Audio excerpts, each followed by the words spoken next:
रहीम start करते हैं जल्दी जल्दी। कहते हैं चैप्टर नंबर 12 को। एंजाइना वो पेन होती है जो कि हार्ट की ऑक्सीजन रिक्वायरमेंट पूरी ना होने की वजह से होती है। इसको ट्रीट करने के दो तरीके होते हैं, या तो हार्ट की ऑक्सीजन डिमांड को कम किया जाए या फिर ऑक्सीजन की डिलीवरी बढ़ा दी जाए, ऑक्सीजन की सप्लाई बढ़ा दी जाए। एंजाइना तीन तरह के होते हैं। नंबर एक स्टेबल एंजाइना, जिसको आप एथेरोस्क्लेरोटिक एंजाइना भी कहते हो, एंजाइना ऑफ एफर्ट भी कहते हो। इसमें ये होता है कि जब भी बंदा एक्सरसाइज करता है तब उसको पेन होती है, क्योंकि ब्लड वेसल्स नैरो हो चुकी होती हैं, थोड़ा ब्लड जा रहा होता है मसल्स तक। तो जब भी एक्सरसाइज करेंगे हार्ट की रिक्वायरमेंट इंक्रीज करेगी और पेन होना शुरू हो जाएगी। एक्सरसाइज छोड़ते साथ ही 15 मिनट में बंदा दोबारा ठीक हो जाता है। दूसरा होता है वेजोस्पैस्टिक एंजाइना। इसमें अगर आपके पास कहीं भी एथेरोस्क्लेरोसिस हुआ हुआ है, मतलब एथेरोस्क्लेरोटिक एंजाइना वाला काम है, तो एथेरोस्क्लेरोसिस की जगह से वेजोस्पैज्म होते हैं। और जब यहाँ पे स्पैज्म होगा तो जाहिर सी बात है आगे ब्लड सप्लाई कम होगी और इस्कीमिया होगा। इसमें किसी भी वक्त पे सोते हुए भी पेन हो सकती है, किसी वक्त पेन हो सकती है। इसको हम प्रिंसमेटल एंजाइना भी कहते हैं, रेस्ट एंजाइना भी कहते हैं, वेरिएंट एंजाइना भी कहते हैं। ये निस्बतन रेयर होता है। नंबर 3 बात है आपके पास अनस्टेबल एंजाइना। इसमें एथेरोस्क्लेरोसिस के अलावा यहाँ पे प्लेटलेट एग्रीगेशन भी हो गई है, वेजोस्पैज्म वगैरह, प्लेटलेट का ये थ्रोम्बोसिस का फ्रैक्चर, ये सारा कुछ हो जाता है, जिसकी वजह से अनस्टेबल एंजाइना है। किसी भी वक्त अटैक्स बंदे को बार बार होते रहते हैं। ये अक्सर मायोकार्डियल इन्फार्क्शन को लीड करता है। अच्छा जी, determinants of cardiac oxygen requirement. Cardiac oxygen requirement को कैसे हम डिटर्मिन करते हैं? जितनी ज़्यादा मायोकार्डियल फाइबर टेंशन होगी उतनी ही ज़्यादा हार्ट की ऑक्सीजन की रिक्वायरमेंट होगी। अब ये मायोकार्डियल फाइबर टेंशन किस तरह से बढ़ती है? अगर प्री लोड ज़्यादा हो, यानी कि ब्लड में वॉल्यूम ज़्यादा हो, तो जाहिर सी बात है डायस्टोल के एंड डायस्टोलिक वॉल्यूम ज़्यादा होगा और हार्ट में ब्लड को भेजना मुश्किल है। तो प्री लोड ज़्यादा होगा, मायोकार्डियल फाइबर टेंशन ज़्यादा होगी। इसी तरह से अगर आर्टीरियल जो यहाँ पे हार्ट डायरेक्शन दिखाता हूँ, अगर यहाँ पे आर्टरीज कॉन्ट्रैक्टेड हो तो ब्लड के लिए हार्ट के लिए ब्लड को पंप करना मुश्किल होगा, एज वेल आफ्टर लोड भी कम होगा। नंबर 3, अगर हार्ट रेट ज़्यादा है तो हार्ट बहुत सारा टाइम तो सिस्टोल में गुजार देगा, और जब हार्ट सिस्टोल में होता है तो उस वक्त उसके अपने मसल्स को ब्लड नहीं मिल रहा होता, क्योंकि वो जो ब्लड वेसल होती है वो स्क्वीज हुई होती हैं। तो हार्ट रेट ज़्यादा होगा तो ज़्यादा सिस्टोल्स में टाइम गुजर जाएगा, एज अ रिजल्ट बेचारे हार्ट को सही से ब्लड नहीं मिल सकेगा, हार्ट होकर आ जाएगा। Heart rate multiplied by systolic blood pressure को हम डबल प्रोडक्ट कहते हैं। डबल प्रोडक्ट बेसिकली एक मेजर है हमारे पास कार्डियक वर्क का। अगर अदर डबल प्रोडक्ट हम कहेंगे भाई कार्डियक वर्क ज़्यादा है, हार्ट की ऑक्सीजन रिक्वायरमेंट इस वक्त इंक्रीज की हुई है। ओके की बात। फिर हम देखते हैं फोर्स ऑफ कार्डियक कॉन्ट्रैक्शन। अगर फोर्स ऑफ कार्डियक कॉन्ट्रैक्शन ज़्यादा होगी, जोर से कॉन्ट्रैक्शन हो रही है, तो जाहिर सी बात है इजेक्शन टाइम या सिस्टोल में जो टाइम लग रहा है वो कम होगा। और सिस्टोल में अगर टाइम कम लगे तो ये अच्छी बात होती है, क्योंकि सिस्टोल के दौरान हार्ट भूखा होता है। तो अगर सिस्टोल को कम टाइम लग रहा है तो हार्ट थोड़े देर के लिए भूखा रहेगा, तो इजेक्शन टाइम कम होना चाहिए, ये अच्छी बात होती है। फोर्स ऑफ कॉन्ट्रैक्शन ज़्यादा होगी तो इजेक्शन टाइम कम होगा, अच्छी बात। अगर इजेक्शन टाइम ज़्यादा है इसका मतलब है फोर्स ऑफ कॉन्ट्रैक्शन थोड़ी है, हार्ट बहुत देर तक भूखा रह रहा है, बुरी बात। ओके ओके बात जी। थेरेप्यूटिक स्ट्रेटजीज की बात करते हैं। 5 तरह के ड्रग्स हम यूज़ करते हैं। नंबर 1 होते हैं हमारे पास नाइट्रेट्स, जो कि वेज़ोडाइलेटिंग इफेक्ट रखते हैं, जिसकी वजह से जाहिर सी बात है आपके हार्ट में ब्लड अच्छी तरह से जाता है। नंबर 2 होते हैं कैल्शियम चैनल ब्लॉकर्स। ये हार्ट रेट को, हार्ट की कॉन्ट्रैक्टिलिटी को भी स्लो करते हैं, यानी कि हार्ट की ऑक्सीजन रिक्वायरमेंट भी कम करते हैं और वेज़ोडाइलेशन भी कॉज करते हैं। नंबर 3 होते हैं बीटा ब्लॉकर्स। बीटा ब्लॉकर्स आपके हार्ट रेट को कम करते हैं। नंबर 4 होते हैं आपके पास वो ड्रग्स जो कि हार्ट से कहते हैं यार तुम लोग जो एटीपी बनाते हो, आमतौर पे फैटी एसिड से बनाते हो ना, तो फैटी एसिड ऑक्सीडेशन में बहुत ज़्यादा ऑक्सीजन इस्तेमाल हो रही है, तो बराए मेहरबानी तुम फैटी एसिड की बजाय ग्लूकोज से एटीपी बना लो। ग्लूकोज से एटीपी बनाने में थोड़ी ऑक्सीजन इस्तेमाल होती है, ठीक है। तो इन ड्रग्स को हम कहते हैं partial fatty acid oxidation inhibitors. इसमें आते हैं रेनोलाजीन और ट्राइमेटाजिडीन। फिर चौथी तरह के ड्रग होते हैं आइवाब्रिडीन, जो कि डायरेक्टली ऐसे नोड को इनहिबिट करते हैं और हार्ट रेट को कम करते हैं। ये सारे drugs oxygen requirement of the heart को डिक्रीज करते हैं, जबकि इनमें से 2 ड्रग्स कैल्शियम चैनल ब्लॉकर्स और नाइट्रेट्स, ये दोनों ऑक्सीजन सप्लाई को इंक्रीज भी करते हैं। तो ये नाइट्रेट्स और कैल्शियम चैनल ब्लॉकर्स वेलोस्पैस्टिक एंजाइना में देते हैं, बाकी सारे ड्रग्स हम स्टेबल एंजाइना में दे सकते हैं, ठीक है। ये दोनों भी मतलब वेजो स्टेबल एंजाइना में सारे ड्रग्स दे सकते हैं, जबकि इसमें सिर्फ 2 दे सकते हैं, नाइट्रेट्स और दूसरे वाले कैल्शियम चैनल ब्लॉकर्स। ओके के बाद सर्जिकली भी अनस्टेबल एंजाइना होगा तो उसको हम सर्जिकली वगैरह भी ट्रीट कर सकते हैं। अनस्टेबल एंजाइना के लिए हम नाइट्रेट्स भी दे सकते हैं, उसके लिए हम प्लेटलेट इनहिबिटर्स भी दे सकते हैं। नाइट्रेट्स को स्टार्ट करते हैं। इसमें हमारे पास 4 ड्रग्स के नाम है, वैसे तो याद करने आपने निट्रोग्लिसरीन, आइसोसोर्बाइड डाइनाइट्रेट, पेंटाइरेथ्रिटोइल टेट्रानाइट्रेट और अमाइल नाइट्राइट। ये जो आपके पास निट्रोग्लिसरीन होता है, अगर इसका आपको शॉर्ट एक्शन चाहिए हो तो हम सब लिंगुअली यूज़ करते हैं 10 to 20 मिनट्स, और अगर लॉन्ग टर्म एक्शन चाहिए हो तो ट्रांसडर्मल या ओरली यूज़ करते हैं, जो कि प्रिवेंटिव तौर पे यूज़ किया जाता है। इसके एक इसका जो निक नेम है वो हमने रखा हुआ है ग्लिसराइल ट्राइनाइट्रेट। जब ये लिवर में जाता है तो ये कन्वर्ट हो जाता है ग्लिसराइल डाइनाइट्रेट में। ग्लिसराइल डाइनाइट्रेट भी वेजो एक्टिव मतलब वेजो डायलेशन वाले इफेक्ट्स रखता है। तो जब आप ओरली खाते हो तो बेसिकली ये डाइनाइट्रेट ही होता है जिसकी वजह से इसकी थेरेप्यूटिक एफिशिएंसी होती है, जबकि सब लिंगुअली खाएं या ट्रांसडर्मली खाएं उसमें सारी बातें निट्रोग्लिसरीन डायरेक्टली ब्लड में जा रही होती है, तो सारे जो इफेक्ट्स होते हैं वो डायरेक्टली निट्रोग्लिसरीन खुद ही प्रोड्यूस कर रही होती है। अच्छा, वैसे बाद में लिवर जो होता है वो डाइनाइट्रेट को मोनोनाइट्रेट में भी कन्वर्ट करता है। उसके अलावा आइसोसोर्बाइड की बात की जाए तो आइसोसोर्बाइड डाइनाइट्रेट सबलिंगुअली भी खाया जाता है, ओरली भी खाया जाता है। ये लिवर में और स्मूथ मसल में, इन दोनों जगह पे इसमें से नाइट्रेट रिमूव किया जाता है और इसको आइसोसोर्बाइड मोनोनाइट्रेट पे कन्वर्ट किया जाता है। लेकिन वही वाली बात है कि आइसोसोर्बाइड मोनोनाइट्रेट भी एक्टिव ही होता है, ये खुद भी काम करता है। उसके अलावा पेंटारेथ्रोट्राइल टेट्रानाइट्रेट होता है, ये ओरल फॉर्म में लेते हैं हम, जिसको 4 to 6 आवर्स के लिए काम करता है। अमाइल नाइट्राइट, याद रखना नाइट्राइट लिखा हुआ है। जो अमाइल नाइट्राइट होता है इसका इनहेलेशन रूट होता है, ये साइनाइड पॉइजनिंग में यूज़ होता है। रैपिड एक्शन होता है इसका भी, जारी बात है इनहेलेशन से होगा तो डायरेक्टली ब्लड में ही जाएगा। मैकेनिज्म ऑफ एक्शन देखा जाए तो जो नाइट्रेट्स होते हैं उनको माइटोकॉन्ड्रिया का एंजाइम एल्डिहाइड डिहाइड्रोजनेज 2 काम करता है और वो नाइट्रेट से निट्रिक ऑक्साइड प्रोड्यूस करता है। जब मसल के अंदर निट्रिक ऑक्साइड प्रोड्यूस होती है तो निट्रिक ऑक्साइड गोआनालाइल साइक्लेज को स्टिमुलेट करती है और जीटीपी से साइक्लिक जीएमपी प्रोड्यूस करवाती है। ये cyclic GMP myosin light chain kinase के फॉस्फेट को उतार देती है और जो उतरा हुआ यानी कि बगैर फॉस्फेट के मायोसिन लाइट चेन काइनेज होता है, ये बेचारा मसल की कॉन्ट्रैक्शन नहीं करवा पाता। एज ए रिजल्ट मसल की रिलैक्सेशन हो जाती है, ब्लड वेसल की डायलेशन हो जाती है। तो ये आपके पास वेजो डायलेशन कॉज करवाते हैं।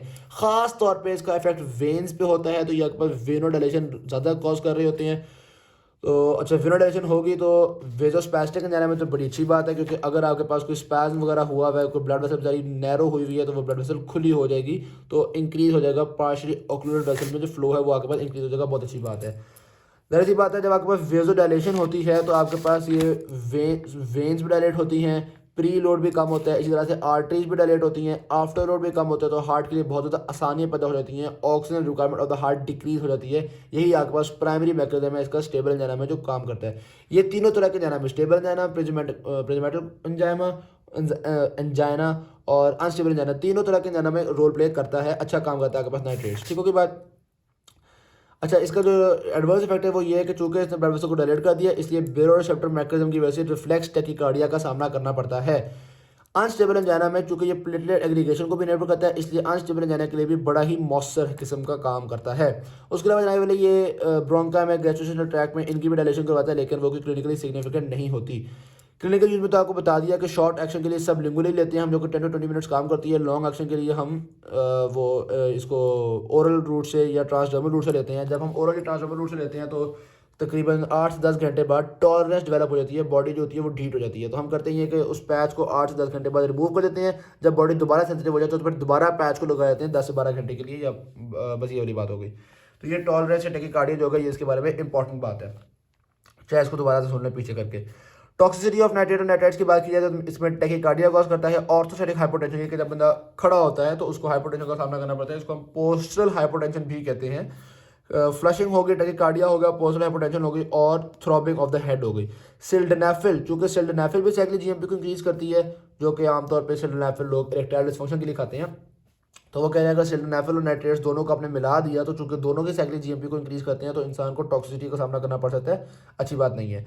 उसके अलावा नाइट्राइट्स मेथ हीमोग्लोबिनीमिया भी कॉज करते हैं, जो कि ऑक्सीजन कैरिंग कैपेसिटी को डिक्रीज कर देती है। उसके अलावा नाइट्रेट को देखा जाए तो नाइट्रेट्स मंडे डिजीज भी कॉज करते हैं। मंडे डिजीज में बेसिकली होता ही है, जो लेबरर्स होते हैं वो जब मंडे को जाते हैं तो उनको प्रॉब्लम्स फेस करने पड़ते हैं, पूरे हफ्ते में ऐसे ऐसे टॉलरेंस डेवलप हो जाती है। संडे को जब वो घर जाते हैं तो बॉडी दोबारा सेंसिटिव होती है, तो दोबारा मंडे को जाएंगे तो मंडे को दोबारा सिम्टम्स फेस करने पड़ेंगे और मंडे के अंदर बंदा टॉलरेट कर लेगा, फिर ट्यूसडे वेडनेसडे थर्सडे फ्राइडे सुकून से गुजरेंगे। अच्छा जी, नाइट्राइट्स होते हैं वो साइनाइड पॉइजनिंग को ट्रीट करने के रोल प्ले करते हैं। इसमें हम पहले अमाइल नाइट्राइट और सोडियम नाइट्राइट देते हैं। इससे होता ये है कि हीमोग्लोबिन जो होती है वो मेथ हीमोग्लोबिन में कन्वर्ट हो जाती है। साइनाइड की बीमारी ये है कि जो साइनाइड होता है वो हमारे पास साइटोक्रोम ऑक्सीडेज पे अटैच हो जाता है और साइटोक्रोम ऑक्सीडेज पे अटैच होकर डेथ कॉज कर सकता है। तो जब हमने पहले अमाइल नाइट्राइट दिया, फिर अमाइल नाइट्राइट इनहेलेशन के थ्रू दिया, फिर हमने intravenous administration of sodium nitrite किया। जब इंट्रावेनस एडमिनिस्ट्रेशन सोडियम नाइट्राइट करते हैं तो इसकी वजह से हमारे पास बन जाता है मेथ हीमोग्लोबिन। ये मेथ हीमोग्लोबिन साइनाइड को अपने साथ अटैच करके साइनो मेथ हीमोग्लोबिन बन जाता है। फिर हमने सोडियम थायोसल्फेट दिया, जिसकी वजह से साइनो मेथ हीमोग्लोबिन जो होता है वो दोबारा कन्वर्ट हो जाता है थायोसाइनेट पे और मेथ हीमोग्लोबिन में। थायोसाइनेट किडनी के थ्रू रिमूव हो जाता है और मेथ हीमोग्लोबिन मजीद साइनाइड को अपने साथ अटैच करके इस तरह से साइकिल चलता रहता है। तो सबसे पहले अमाइल नाइट्राइट दिया, फिर सोडियम नाइट्राइट दिया, फिर सोडियम थायोसल्फेट दिया।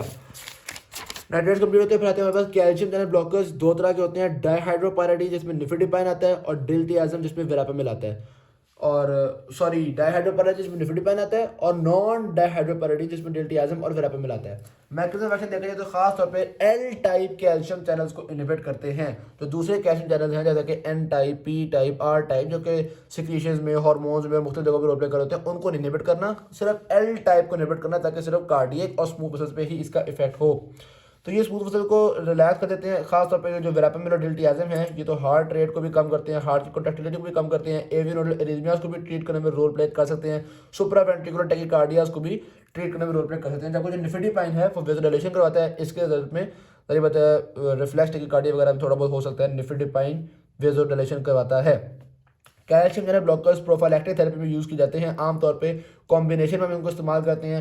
ये एंजाइना, हाइपरटेंशन, सुप्रावेंट्रिकुलर टैकीकार्डिया को तो ठीक करते ही करते हैं, उसके अलावा preterm labour, Raynaud phenomena, migraine, इनको भी ठीक करने में रोल प्ले करते हैं, क्योंकि ये थोड़ी बहुत डायलेशन ऑफ अदर थिंग्स जैसे कि ये आपके पास यूट्रस हो गया, ब्रोंकाई हो गया, गट हो गया, थोड़ी बहुत इनकी भी डायलेशन करवाते हैं। टॉक्सिटी देखी जाए तो वेरापेमिल की वजह से कॉन्स्टिपेशन होती है, उसके अलावा pre tibial oedema, nausea, flushing, dizziness cause करते हैं।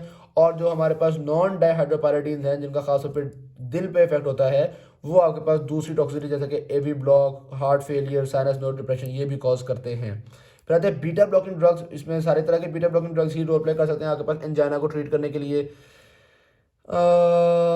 बीटा ब्लॉकर्स भी ज़्यादातर प्रोफिलैक्टिक थेरेपी के लिए होते हैं। बीटा ब्लॉकर्स हार्ट रेट को कम करते हैं। बीटा ब्लॉकर्स आपने सिर्फ वेज़ोस्पैस्टिक जाने के लिए बिल्कुल भी इस्तेमाल नहीं करने। तो बीटा ब्लॉकर्स स्टेबल जाने के लिए बहुत अच्छे होते हैं, लेकिन वेज़ोस्पैस्टिक जाने के लिए बिल्कुल भी इस्तेमाल नहीं करते, क्योंकि जारी बताइए ये वेज़ोडाइलेशन नहीं करवाते, ये सिर्फ हार्ट रेट को, हार्ट कॉन्ट्रैक्टिलिटी को कम करके ही काम करते हैं।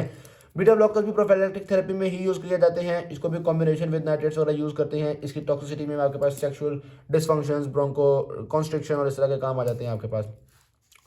रेनोडाजीन का पहले हम एक काम पढ़ चुके हुए हैं कि ये partial fatty acid oxidation inhibit करवाता है। उसके अलावा ये सोडियम, लेट सोडियम चैनल्स को इनहिबिट करता है, जिसकी वजह से सोडियम की जो एंट्री होती है वो एक सेल पर जाके नहीं हो पाती। जब सोडियम की सेल के अंदर वो वाली एंट्री नहीं हो पाती, सोडियम सेल के अंदर कम होता है, तो वो जो सोडियम कैल्शियम एक्सचेंजर होते हैं वो इनहिबिट हो जाते हैं। सोडियम कैल्शियम एक्सचेंजर का काम होता है सोडियम को बाहर भेज के कैल्शियम को अंदर लाना।